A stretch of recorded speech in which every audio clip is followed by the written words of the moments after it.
As a grade school kid, for me, one of the best school days of the week had to be Fridays. Not just because school would be out for the weekend, but because Fridays were show and tell days where I got to see my classmates' toys and the things that they had in their rooms at home. I just couldn't wait to see what was brought in each week to give a broader window into aspects of their lives.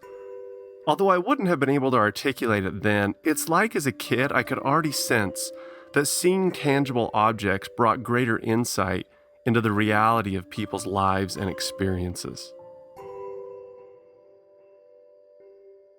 I remember when I had that first real tangible experience with something from church history. Elder Eldridge G. Smith, who was the last ordained general church patriarch and a direct descendant of Joseph Smith Sr., came to my seminary, and he let us touch and place our hands in the wooden chest that had been handed down through his family that Joseph Smith had placed the Book of Mormon plates in to secure them. Although I already believed in the Book of Mormon, to see and touch the interior panels of a wooden box where the gold plates rested connected me to the reality. The physical and tactile helped confirm the spiritual and divine. Professor Casey Griffiths from BYU Church History and Doctrine, and as regular listeners of the show know is part of our Why Religion team, has recently co-authored a book called 50 Relics of the Restoration, a book that harnesses this power of showing and telling through tangible objects. We wanted this to be kind of a cabinet of curiosities that you could open up and go, what's the deal with that swimsuit? And learn a little bit about the saints in Los Angeles in 1950. Or what's the deal with that medal? And learn about Black Latter-day Saints in the 19th century. Or what's the deal with this seer stone? And learn about the culture that Joseph Smith grows up in. And honestly, that is stuff that sometimes can be communicated more easily through an object that has tangibility that you can touch and feel and see and taste. More than you can just telling somebody. It's almost, show and tell. I can tell you about the Tonka truck that I got for Christmas, but if I show it to you, you'll learn a lot more and it'll be impressed on your memory. All the senses are engaged. In this episode of Why Religion, get ready to have those senses engaged with your ears at least, and enter that cabinet of show and tell curiosities that will take you across many decades of church history and the fascinating stories of faith that those relics reveal. This is Why Religion.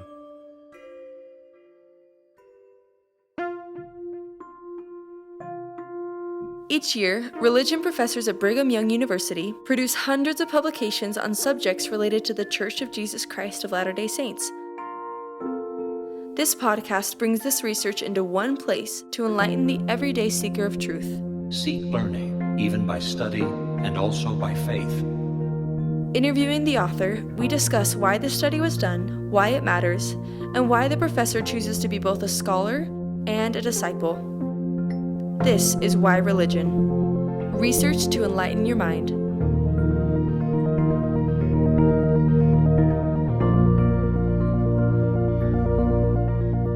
As we look to the last few episodes of this 2021 season of Why Religion, we are going to put a bow on this great year's worth of interviews by turning the tables on our regular episode interviewers, Casey Griffiths, Ryan Sharp, and Brad Wilcox, to interview them about their recent publications. Today we are going to hear from Casey Griffiths about his book 50 Relics of the Restoration, which he co-authored with Mary Jane Woodger.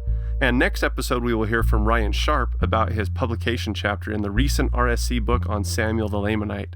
And then we will end this season by hearing from Brad Wilcox about his recent book publication on patriarchal blessings.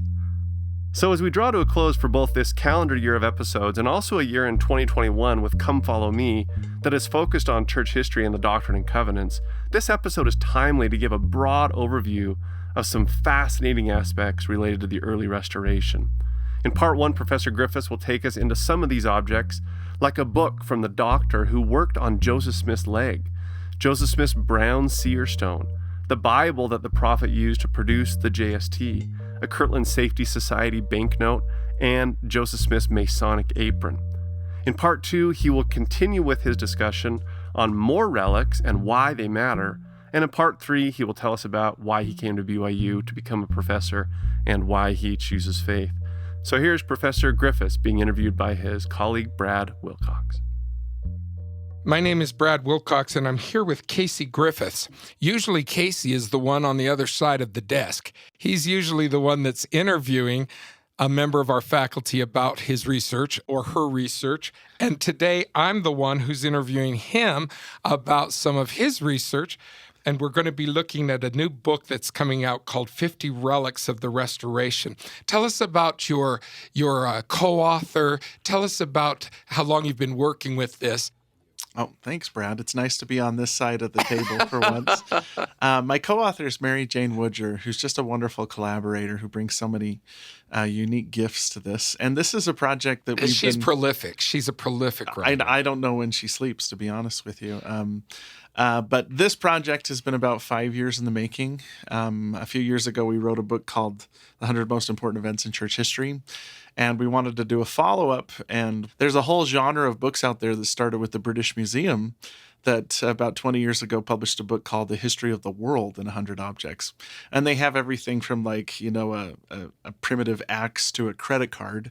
And you just learn about different facets of human history by looking at a thing that humans have used, a tool, an object related to them.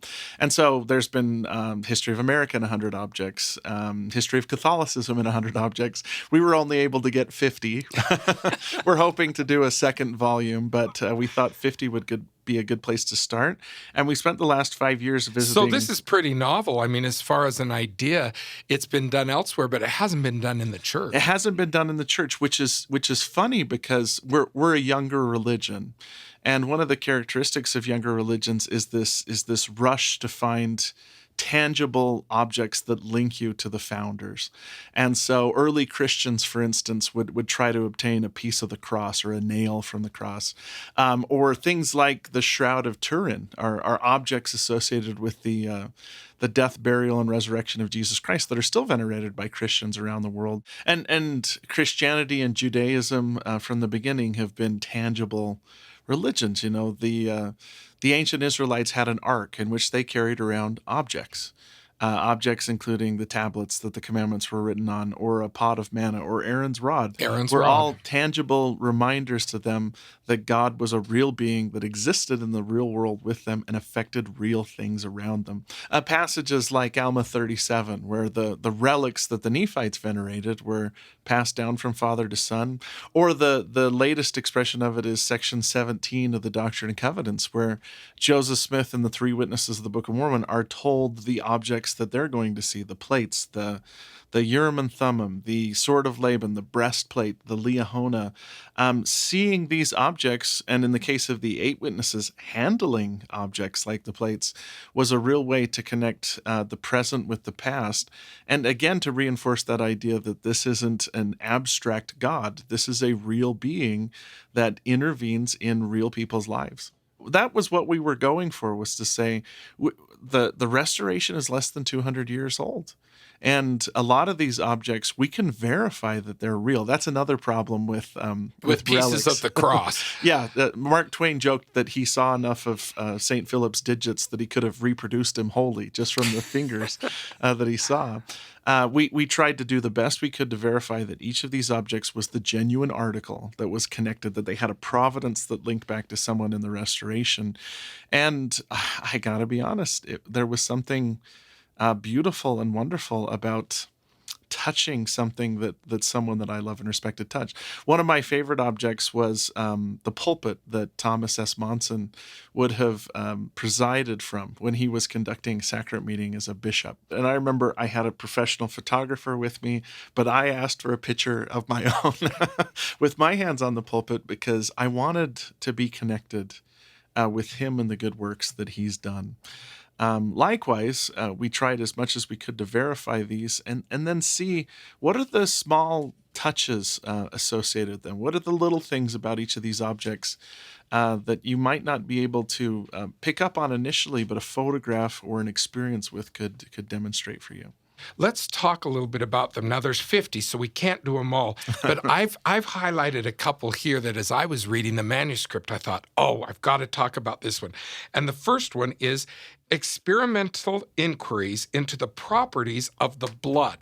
Now, when I first saw the picture of this medical book, I thought, what the heck is that doing in a church history book?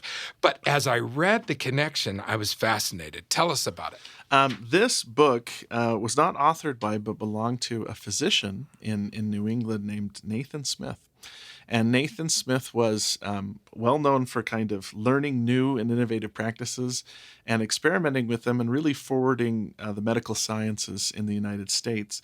Nathan Smith, who has no relation to Joseph Smith, is the doctor that was called in to perform the leg surgery on the prophet when he was 10 years old. A private collector, had this book that Nathan Smith had maintained as part of his private library and had signed his name in.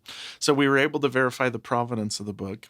And then we started to use it as a platform to talk a little bit about Nathan Smith, who was probably one of the only people in the United States qualified to perform the leg surgery on Joseph Smith, and verifiably saved Joseph Smith's leg, maybe his life. You can picture how different the restoration would have been if Joseph Smith had been crippled, or if he had only had one leg. How do you get away from the mobs? I love what you've written here. It says, the book itself plays no role in the story of Joseph Smith's leg operation. I mean, it wasn't a how to perform the operation book, but it does illustrate Nathan Smith's thirst for knowledge. And where would Joseph Smith had been if there wasn't a medical student, a medical doctor who was thirsty for knowledge, not just getting by, but hungry to learn what was new and to learn what was innovative, and then be willing to try it out. Yeah, and one of the great things about the restoration is it takes place on the cusp of this period of scientific innovation. If we hadn't had a Nathan Smith, would Joseph Smith have lived to adulthood? If we hadn't had a printing technology, would the Book of Mormon have been able to be disseminated the way that it was? It's like the Lord brought together a lot of elements in the right place at the right time so that the restored gospel could spread throughout the earth. And Nathan Smith is a small part of that story. Well, looking back and seeing his signature on that book, it really does link you to the past. Yeah. Now, another one that you're focusing on is the brown seer stone. You have a picture of it right here. Tell us about how Joseph Smith came in contact with this stone. Yeah, the first photographs of this stone were published in 2015 as part of the Joseph Smith Papers project. And this is a seer stone. This one has a clear provenance that goes back to Joseph Smith. So there are several seer stones which may or may not be the genuine article in the church's possession, but this one was published because it has a clear provenance. You can trace it. Joseph Smith, when he was done translating the Book of Mormon, gave the brown seer stone to Oliver Cowdery, who kept it until his death when it went to Elizabeth Cowdery, his wife, and Elizabeth gave it to Phineas Young, the brother of Brigham Young, and it's been in church custody ever since. And this stone matches the description that several people, including David Whitmer and Emma Smith, described as a stone used in the process of translation. And so the Nephite interpreters, which generally we refer to as the Urim and Thummim, were one instrument Joseph used. It appears that he also used this seer stone as well. This seer stone apparently came into Joseph Smith's possession when he was digging a well on the Willard Chase farm. About age 16, if I remember right. Yeah. And Joseph himself doesn't say very much about the seer stone, and part of the reason why it's only emerged relatively recently into our historical consciousness was when we constructed our translation narratives, we generally relied on Joseph Smith and Oliver Cowdery, who usually used the term just Urim and Thummim. We didn't trust accounts from people like Emma Smith or David Whitmer because they left the church. And so we had a little bit of hesitancy. But in recent years, historians have kind of circled back and said Emma and David weren't trying to convince anybody that the Book of Mormon wasn't genuine. And so there's no reason to discount what they were saying. Let's take seriously what they said. And Emma in particular and David talked about this stone as the instrument Joseph Smith used, at least part of the time during the translation process. And I've had students say, we have this thing if we fired it up to see what it can do. and I think as much as anything, too, it speaks to the cultural context that Joseph Smith lives in. In Section 1 of the Doctrine and Covenants, the Lord says, I speak unto men according to their own language and their own understanding. And I take language to be broad enough to not just mean the words that we speak, but the culture that we live in. Joseph Smith lived in a culture where divining rods and seer stones and other things like like that were just a daily fact of life. They weren't seen as anything really out of the ordinary and as something that was part of your everyday life. And the Lord used this common instrument that Joseph Smith would have been familiar with to kind of gently lead him into the prophetic calling, the same way that the instruments that he uses in the Bible, the objects that he gives to Moses, are taken from that cultural context as well. It's remarkable that God was able to use a tool that Joseph would have been familiar with. And to a certain extent, too, for us to look at an object like that and reconnect. There's places in the scriptures where it talks about seer stones, where the book of Revelation describes a stone being given to everybody. And I don't know how that all connects to our salvation, but I know that the Lord knows the little details of our lives and uses those details to get us to where we need to be. Yeah. Let's take a look at Joseph Smith's marked Bible. Tell us a little bit about this. This Bible is in possession of Community of Christ. It was passed down through the Smith family. And it was purchased by Joseph Smith from E.B. Grandin, the printer of the Book of Mormon, while the Book of Mormon is being printed. The first thing you can see when you open the cover is that Joseph Smith signed his name and said, purchased by Joseph and Oliver, the record and prophecy of the Jews. And then it says $3.75, which this Bible is, I don't know, worth a couple $1 million today. But it's interesting how it's almost like from a seer stone to a book, this is how the Lord spoke to Joseph Smith. The prophet's project to translate the Bible, which was a huge part of his prophetic calling, in a lot of ways was the Savior saying, you have spent 2 years, Joseph, with your nose in the plates. And now I need your nose in the Bible. And there's a direct correlation between Joseph's most productive period of revelations, when most of the Doctrine and Covenants is received, and when he's studying the Bible.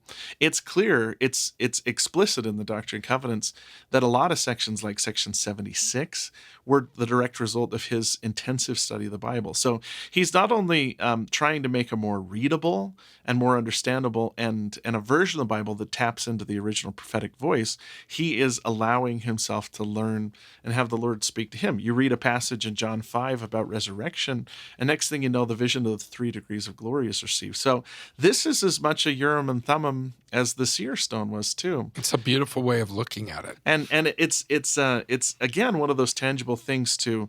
Community of Christ was so generous with us. They allowed us to handle the Bible and to turn the pages, and you can see the marks and indentations on the page. This Bible has beautiful illustrations, and there's one page where Joseph Smith signs his name underneath a picture of the resurrection of Christ.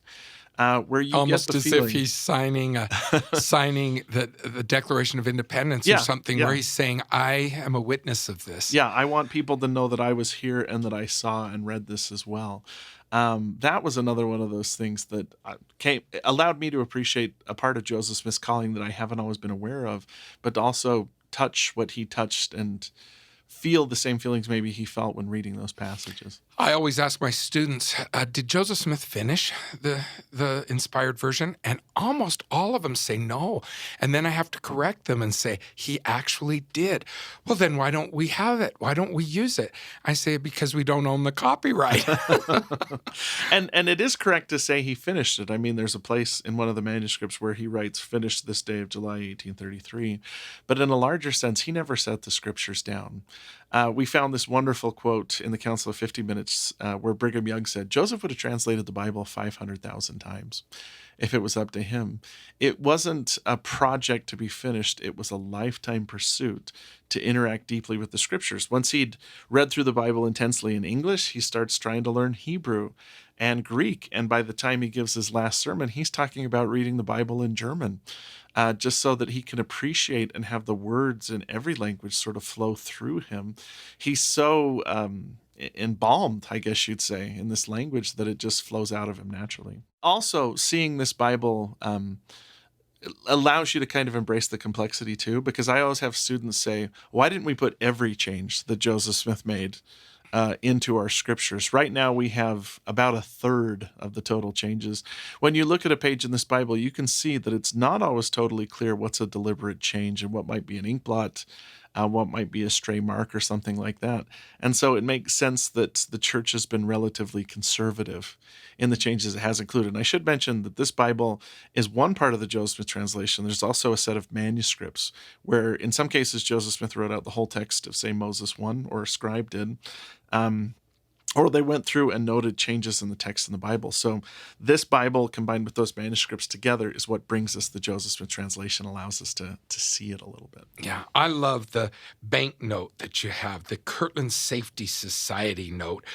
I mean, the starting of that bank at this time of economic downturn, and Joseph trying to help the poor saints who were converts who needed a chance to get started, and the other banks wouldn't loan them money because they didn't have any collateral. I mean, it's just kind of a perfect storm that ends up being a real struggle for Joseph and those early saints. And here's one of the actual notes. Yeah, and we found notes in various denominations: $1, $5, $10, $100. We put a $1 banknote in the book, but this also was a gentle, we felt, and friendly way to embrace some of the more complex aspects of our history. A major apostasy happened in Kirtland because the Kirtland Safety Society, the bank that Joseph and other church leaders opened, fails.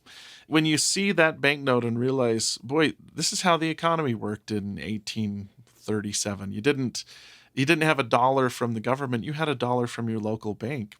And a lot of people that had been through thick and thin and ups and downs with the prophets when it came to financial losses had encountered the edge of their trust that they could put into him. And that's understandable. I mean, at the time, the church was the size of maybe a steak. And it's one thing to have faith in President Nelson as a prophet of God, but do you have faith in your local stake president? Someone that's close to you, if you were involved in a business venture where you lost money, would you lose your faith in them as an inspired person? To me, it brought home, because I've always looked at this and said, well, how could they distrust a guy who's seen angels and produced the Book of Mormon? When you realize the smallness and the intimacy of the church at the time, it is understandable to realize why some people would have apostatized when they lost their life savings, because there's not that much distance between you and the prophet. The prophet was a guy that lived down the road from you, and when his financial acumen turned out to be wrong, a lot of people were saying, well, how could he be inspired if he didn't know the bank was going to fail? And it's easy for us, like I said, now to look back and imagine the saints as kind of on a pedestal, perfect people.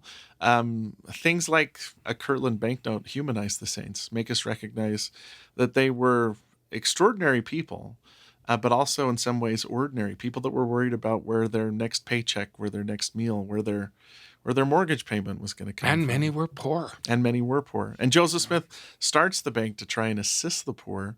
That's another thread that comes through his life, was that he was constantly trying to solve that problem of how do we assist the poor and the needy, which there were a lot in the church at that time. Well, let's move forward and talk about Joseph Smith's Masonic apron. In its time, this was a very acceptable and very noble thing to be involved in. Even today, it is a group that does a great deal of service. While I was writing this book, I had the opportunity to go to Philadelphia and visit the Masonic temple there.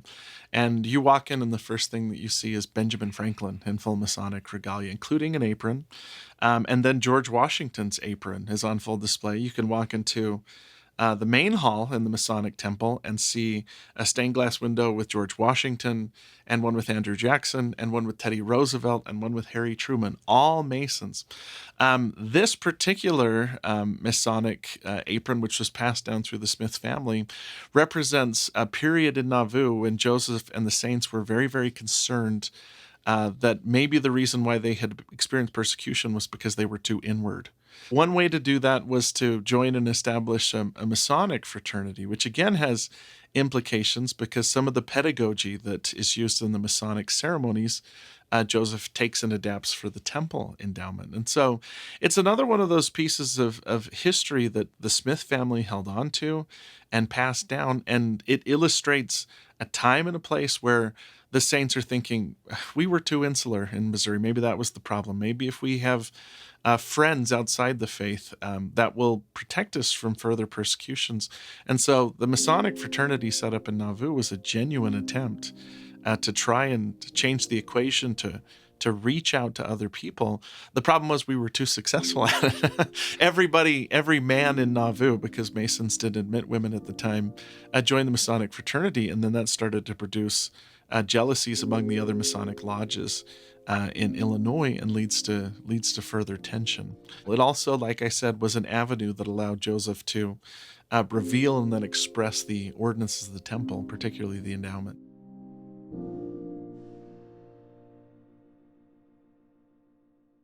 If you're interested in more peer-reviewed, high-quality gospel scholarship about Latter-day Saint history, doctrine, or practice, such as this publication, BYU's Religious Studies Center is a great place to check out. The RSC has recently co-published a new book in the Saints at War series called Saints at War in the Philippines, Latter-day Saints in World War II Prison Camps, written by Michael Heyer. Members of the Church of Jesus Christ of Latter-day Saints were among U.S. soldiers in World War II, taken as prisoners of war who endured the atrocities of the Bataan Death March in the Philippines and the brutality of Japanese POW camps.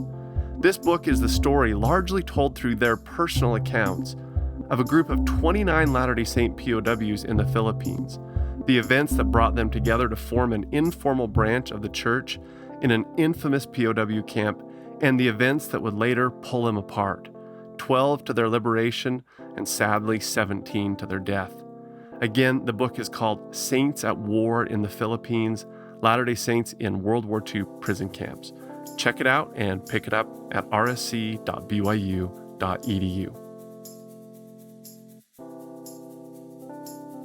We've been listening to Professor Casey Griffiths talk about his book publication, 50 Relics of the Restoration.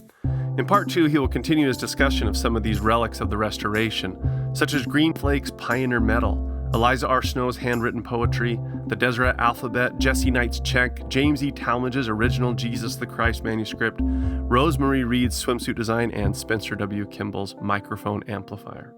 Here again is Professor Casey Griffiths. Let's talk about another thing that I wasn't familiar with, and that is Green Flake's Pioneer Medal. I had seen most of the things that you have in the book, either in a photograph or had seen them in person, but this was totally new to me. Tell us about Green Flake and this Pioneer Medal. This is an object that I wasn't aware of, but one of the conservators of the Church History Museum, this was one of his favorite things, and he asked me specifically if this could be in the book, and I'm so grateful he did. Alan Morrill is his name. Green Flake was part of the Vanguard Pioneer Company that came to Salt Lake City. He's one of the very first people to enter into the valley. He's in the valley before Brigham Young gets in the valley. What makes Green Flake unique is that Green Flake was an African American, and he was a slave. He was owned by Isaac Flake and came on the Pioneer Trek West.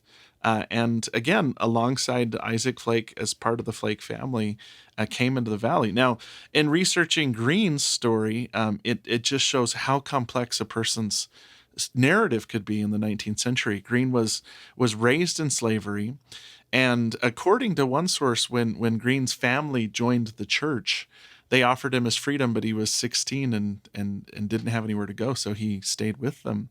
And after that, there were times when he was treated as a family member and other times when he was treated as a slave. Like the Flake family allowed Green's labor to count towards their tithing towards the Nauvoo temple. And when they arrive in the Salt Lake Valley, the Flake family moves on to California, and Green stays behind, which seems to suggest that he had transcended the slave relationship. But there are some letters that indicate that the family demanded that Green come down with them. Like, you're our property. You have to be here. This is pre-Civil War. And Brigham Young intervened and said, no, he doesn't have to. So Green stays here. He settles. He has a family. And on the 50th anniversary of the Vanguard Company, they try to identify all the survivors so they can give them these little medals. And Green shows up at the Deseret News office to basically say, I was there. I was part of the Vanguard Company, and to have his story told. Because sometimes we act like all interactions between the saints and the African-American community took place in the 20th century. There were no black people in Utah, but black people were part of the story from the beginning. You have Jane Manning James, you have Green Flake, you have dozens of Latter-day Saints who are of African origin who deal with this complexity of being faithful Latter-day Saints, but also in some ways being treated as second-class citizens in the nation, and unfortunately sometimes within the culture of the church. Green's story was a great way to explore that complexity. It's interesting to see this forgotten side of our history, and I'm so grateful for Alan Morrill for saying, you got to include this. This is just a wonderful story about a person that we need to talk more about. But it also kind of explains how complex things were at the time. What is the status of a free African person or a slave who's joined the church whose family has left him behind or anything like that? Green was a wonderful guy and a faithful saint to the end of his days. I visited Green's grave, which is up in the Salt Lake Valley, and he stayed true to the gospel under the most difficult circumstances, and he's someone that needs to be remembered. Yeah, boy, I'll tell you, he now becomes one of my heroes. Thank you. Another hero, Eliza R. Snow. You have some of her poetry that's written in her own hand. Yeah, this is a book that belongs to a private collector. And it features a poem that was only published by Eliza a few years ago in a collection. It's for a little girl named May Pearl. Her father was killed in a carriage accident, and I guess May Pearl was just really, really struggling with the loss of her father and what to do. And she had this autograph book that Eliza took and wrote a poem out to her. Basically to assure her that her father was waiting for her. In fact, the text of the poem reads about her father. He wants his little precious darling, so kind, loving, pure, and good, to grow up to be a useful woman, a noble type of womanhood. And to think that Eliza R. Snow, who at this time is a general church officer and one of the venerated leaders of the territory, takes the time to write a poem to this little girl, is, I think, the purest and one of the most touching expressions of Eliza's talent. She's a really great writer. And to think that it was just as important that this little girl receive solace and comfort from her work as it was for it to be published to the world. She writes some of our most famous hymns, but this little autograph book was unknown until this collector found it a few years ago and allowed this little piece of Eliza's ministry and personality to become evident to us. Another thing I loved seeing was that you included a Deseret alphabet reader. This has always been part of our church history that I'm fascinated with, and yet I'm surprised at how many people don't even know about it. Tell us about the Deseret alphabet. This highlights one part of the history of the church that we sometimes neglect too, and that is that in the 19th century, almost everyone in Utah was an immigrant.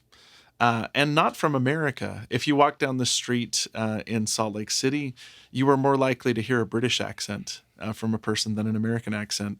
And if you were walking down the street in, say, Spanish Fork, you would hear an Icelandic accent. Or go further south and there's Norwegians. My family's Welsh. You have this panoply of people that are coming into the territory. A lot of Swiss up in Midway. Yeah. And you had Denmark. I think the Danish were down in Ephraim area, weren't they? Yeah. And Swiss days up in Midway, all that stuff. You have the challenge of how do you take this multicultural group and forge them into one group? And one thing that you and I as educators both know is that English is not the easiest language to learn. There's all kinds of quirks to it, and things don't always sound the way that they're spelled. So Brigham Young basically allowed a few leaders of the church to create this phonetic language that, to be honest with you, is pretty easy to pick up. Like everything in the Deseret alphabet, if this symbol makes this sound all the time, it's always the same, it's always consistent. And even though this experiment only lasts a short time because they get incorporated into the United States and English is the official language. They did translate They did translate the Book of Mormon. The Book of Mormon Yeah. into the Deseret alphabet, and it's a phonetic language. So when people are reading it, they're basically reading in English. Yeah. So you would still be reading the text and saying English words. It's just that the symbols were all consistent. So you wouldn't have to worry about if an F or a PH made the appropriate sound. There would just be one symbol that made that sound, and it was pretty easy for people to pick up and learn. The first time I encountered the Deseret alphabet was through like a printed sheet that the Church History Museum gives out, and in a couple minutes I was able to, spell out my name because, like I said, you could see how it could accelerate learning and bring everybody all together. But it also speaks as to how the saints go from this isolated community in the mountains where, hey, we've got our own written language, and then get incorporated into the larger societies in the United States, Canada, and Mexico, and then they have to adapt to the culture around them. But part of what we were trying to do with this book was slip in a few stealth objects like this that talks to the international nature of the saints, to the importance of literacy, to the saints, next to the gun Joseph Smith shot in Carthage jail. So how do you talk about literacy in a history book without having everybody fall asleep? Well, here's this freaky language that Latter-day Saints used in the 19th century. That is an entire important aspect of their daily life that's neglected. And I should mention today that even today, the educational efforts of the church, when it comes to literacy, are a major part of what we do. They're a major part of our effort to make the world a better place and to elevate the saints around the world. There's a couple more that I simply don't want to miss. So please talk to us about the Jesse Knight check. You and I both teach in a building called the Jesse Knight Building. And I always ask the students, who is Jesse Knight? And they have no clue. And I say, oh, he's so important. You wouldn't even be sitting here if it weren't for him. Jesse Knight, this check was written at a time when the church was under severe financial strain. And Jesse Knight wrote a check that basically saves the church, according to Heber J. Grant. But his backstory is even more compelling. Jesse is the child of this almost royal family in the church. The first three families in the church are the Smiths, the Whitmers, and the Knights. And Jesse grows up in the church, but sort of drifts off the path. He's not too faithful to the gospel, and he becomes very, very wealthy. He becomes a mining magnate. A silver, wasn't it? A silver magnate, yeah, who wasn't super involved in the church. And then one day, one of his daughters gets really, really ill. And he does everything that he can to save them. He outright refuses at first to have elders give his daughter a blessing. And then in desperation, he has the elders come in and they give her a blessing and she's healed. But there's a dark twist to the story. Another one of his daughters comes to him and says, I have prayed for my sister's life to be restored, but in exchange have offered my life. And 30 days later, this other daughter dies. And it has such a tremendous impact on Jesse Knight that spiritually he completely reforms his life. He takes all these mining camps that he's running and gives the men benefits, gives them Sundays off, closes the saloons that exist in some of these rough mining camps, and tries to elevate their quality of life and elevate them spiritually. And because he's so well off financially, he becomes a major benefactor to the church too. Right now, the church is doing great financially, but we don't always recognize that the crusade against the church because of plural marriage and other complex factors in the late 19th century put church finance on shaky ground. And Jesse Knight writes a check where he basically steps in and allows the church to continue functioning. If it hadn't been for that miraculous conversion, if it hadn't been, it's almost like an Alma the Younger story where his mother, Lydia Knight, who, oh man, is a original first generation saint, one of the first people that Joseph Smith talks to about eternal marriage, tells him, you're going to be converted because I'm praying for you. And this Alma the Younger is able to obtain the financial means to basically save the church from dissolution. Well, he's also, one of the contributors to Brigham Young Academy and helping this school continue. So what a legacy he's left. Let's just do a couple more. I can't imagine what it would be like to actually touch the Jesus the Christ manuscript. Talmage is tasked by the church to write Jesus the Christ. in this period when the church is undergoing transformation. In the 19th century, our identity was the Restoration and plural marriage. And when plural marriage ends in 1890, the saints have to kind of come back to themselves and talk about what their fundamental identity is. At the time, Talmage gives this series of theological lectures on the life of Jesus Christ, and certain church leaders attend it and are so moved by it, they want a book for it. And at the time, it was popular in Victorian society for Lives of Christ to be published, like Frederick Farrar writes one, and Alfred Edersheim. And Talmage draws a lot from those sources, but a faithful, very readable, as you note, biography of Jesus Christ was a powerful way to, when the church was going through this identity crisis, say, hey, I know that we spent all these years defending these principles that were established, but it's always been about Jesus Christ. And it sets us on a trajectory in the 20th century to where, not that Christ hasn't always been central to our religion, but as a culture, sometimes we need reminders that the fundamental principles of our religion have to do with Jesus Christ. And like I said, Talmage is, most people know the outlines of this story. Talmage is allowed to write inside the Salt Lake Temple. He considers it such a sanctified and hallowed effort that he writes there. And to see this as a work in progress, for me as a writer and researcher, I just love to see his process. I flip through every page because this private collector owns this manuscript, and he was very generous to let us play with things, to flip through the pages and see Talmage's process as he's writing down and putting in print not only his testimony of Jesus Christ, but a testimony that affected me as a young missionary. I would guess outside of the scriptures themselves might be the most influential piece of literature written by a member of the church. Let's do two more. Okay. The temple swimsuit. Every time I show the cover of your book to someone, they say, "What's that?" And they all point to the swimsuit. And what on earth is that? Now, I love that you've included this. So tell us about it. You don't often hear the words temple and swimsuit in the same sentence, right? But in the 1950s, one of the most famous swimsuit designers in the world was Rosemary Reed, who was a Latter-day Saint that lived in Los Angeles. And Rosemary was just everywhere. I don't know where this lady slept. She just had so much energy and so much drive. And one of the things that was happening at the time was they were raising funds to build the Los Angeles Temple. And so Rosemary basically offered one of her designs to raise funds for the temple. And we tracked down, this is not in any archive anywhere. There are a few swimsuits of BYU that belong to Rosemary, but we found some of her descendants, and they were coming to Utah Valley for Thanksgiving. And so they loaned us the swimsuit for a couple hours. We stole a mannequin from BYU. And set up a scrim in my in-laws' basement. So everybody's upstairs eating turkey, and me and my brother-in-law, who's a professional photographer, are downstairs taking a picture of the swimsuit, and my in-laws are like, what's going on here? What are you guys doing? Meanwhile, there's somebody in the BYU store going, "Where did our mannequin go?"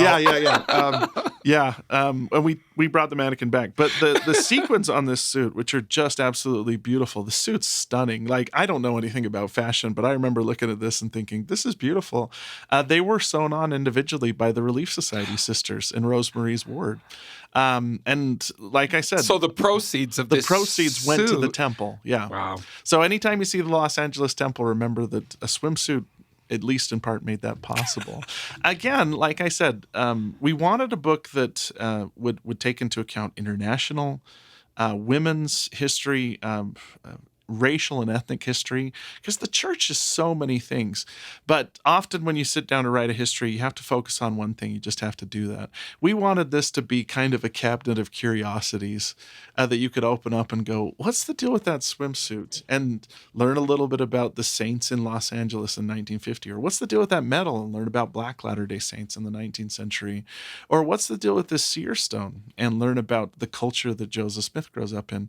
And honestly, that is stuff that sometimes can be communicated more easily through an object that has tangibility that you can touch and feel and see and taste, more than you can just telling somebody. It's almost, show and tell. I can tell you about the Tonka truck that I got for Christmas, but if I show it to you, you'll learn a lot more and it'll be impressed on your memory. All the senses are engaged. And it's just been such a blessing. So many people have been so generous to us. Well, the last one I want to point out is the number 49 in your book. This is President Spencer W. Kimball's microphone. When I was a young missionary serving in Chile, they couldn't get General Conference. They would have to wait until General Conference was published, the talks were published, and then the saints could read what the prophets had said. But we got word that they were going to broadcast over a radio station, General Conference. And so we gathered some people who were learning about the church. We gathered some members in the branch that we were serving in. We all gathered in a member's home. We turned on the radio and we're listening to General Conference. And it was a translator. The whole thing was a translator talking in Spanish. And I was kind of disappointed. And then all of a sudden the translator fades out. And you hear President Kimball with his little scratchy voice. And I started to cry. And everybody in the room was like, who's he? Who's that? And I said, that's our prophet.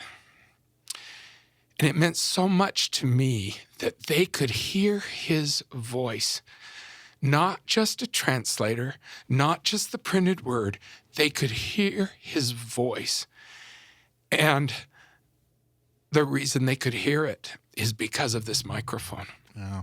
President Kimball was the first prophet I remember as a child seeing on TV and hearing his voice. And this was another one of those objects that when they showed it to us, I had to choke back a little bit of emotion because prophets sacrifice their lives in different ways, right? Like some of them are literally called to sacrifice their life. Others, like President Kimball, are called to not physically give up their life, but give their whole life to the church. And sometimes that includes something that was so difficult for him, it was just the act of speaking. But for some reason, that voice, which you did a good job approximating here, which was sometimes more than just a little more than just a whisper, was so authoritative and so powerful. It's like what they say about Christ, that he taught with authority. President Kimball had that authority. And to think that, this was the instrument, that the voice of the prophet, this is the instrument that the person that received the 1978 revelation. This was one object that I didn't expect to get emotional towards, but really hit me and stirred me because I loved President Kimball. And not only that, it's a really powerful story of adversity where when he lost his vocal cords, Harold B. Lee basically said, your useful life isn't over. You're going to come with me and you're going to preach. And President Kimball, at least in that first meeting, had the understanding he would be on the stand, but he would not talk. President Lee turned and said, now President Kimball's going to say something. And he basically squeaked his way through his first talk and ended in tears. But Harold B. Lee did not give up on him. He kept dragging him to these meetings and forced him to rediscover his voice. And that voice, which meant so much to me and to you and to that whole generation of the church, was the voice of someone that had experienced deep suffering. And because of that, had deep empathy towards the people around him. There was so much love in President Kimball's voice. And even though it, like I said, was barely a whisper at times, it was a whisper that, boy, to me, was the voice of God.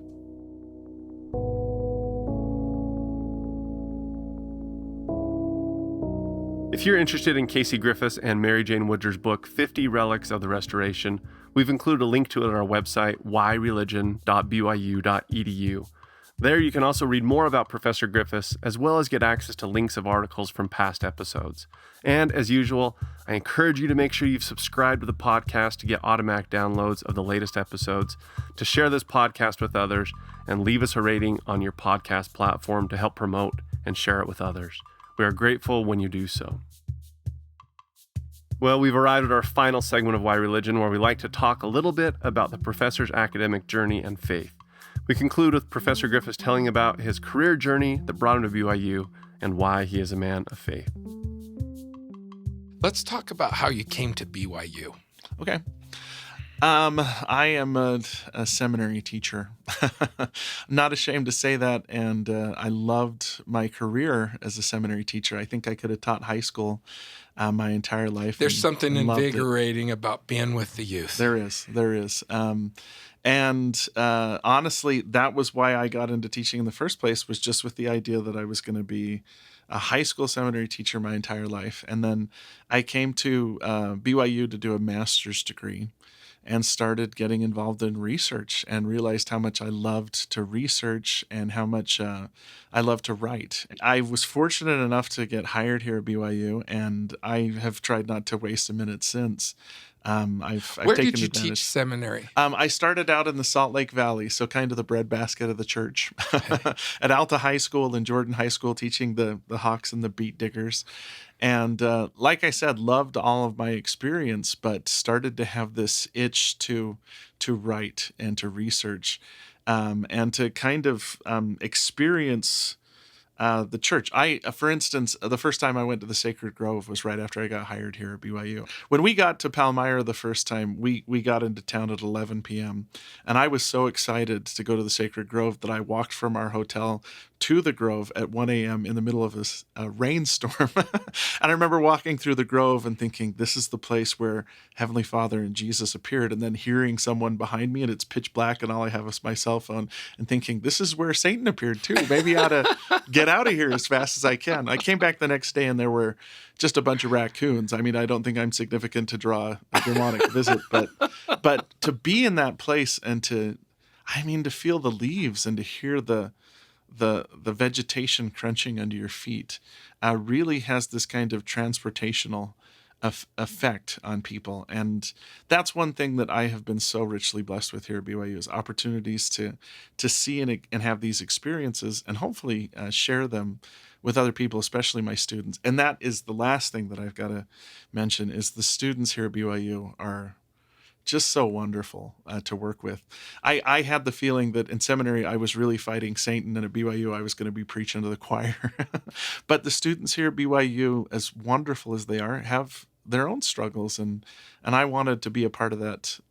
I wanted to be a part of that effort too. I had teachers when I was an undergrad here, like Todd Parker, that I just loved and wanted to emulate, and that showed me what Christian discipleship and scholarship could be like. I was on faculty for I think 3 years with Todd Parker, and I was still just awestruck in his presence. I didn't know what to say when I was around him. I think I finally did just thank him for the influence he had on my life, because he was the person that got me to read the Book of Mormon seriously for the first time. Casey, tell us a little bit about your testimony. Tell us about your faith. I can feel the enthusiasm you have for church history. Even as we've talked about these objects, your light in your eyes just shines. Tell us your testimony. My testimony, I know that this is an old cliche, but it's like a shark. You know, the whole old story that a shark has to keep moving in order to stay alive. My testimony, I've never had a serious faith crisis. And I hope that doesn't make me uncool. I remember reading this talk by James E. Faust where he said, I've just never really had any doubts. I've always had an intrinsic faith that it was true. I've never had a faith crisis, but I have noticed that the times in my life when I'm not doing, when I'm really inward, when it's about me and I'm thinking about myself and what's going on, those are the moments when my testimony dims a little bit. It's the moments when I'm teaching or when I'm researching or when I'm doing something that my testimony lights up. Like I imagine a little hamster wheel in my and when it's spinning, like I know everything's true. It's when I sit there and am not doing that I start to feel the darkness creep in. And that's part of the reason why it's been such a blessing to be a teacher and to be a researcher, because there are days when honestly I get out of bed and I'm discouraged. I look at the world around us and some of the things that are happening and wonder, I don't know how the good guys are going to win this. But when I teach and when I see the light in other people and in the students that I associate with, it gives me courage and hope, and it gives me energy. This is being taped in the middle of the COVID pandemic, and even seeing those students over Zoom, because I teach about 1,000 students over Zoom right now, to see the light in their eyes and to see them being engaged and to hear about their struggles energizes me. So my advice for a testimony is keep moving. Keep doing. It's when we become too locked into ourselves and too inward sometimes that Satan creeps in and starts to exploit the cracks and doubts and fears and depressions and anxieties that we have. But when we're out there serving and blessing and learning, that's when the Holy Ghost allows us to enlarge our minds and enlighten our understandings and become the sort of people that not only recognize for all the bad things that happen what a beautiful world Heavenly Father's gifted to us, but what a beautiful gospel we have and how much hope there is for every single person around us. I just have to keep going, and I'm so grateful for the opportunities that I've had to go and do.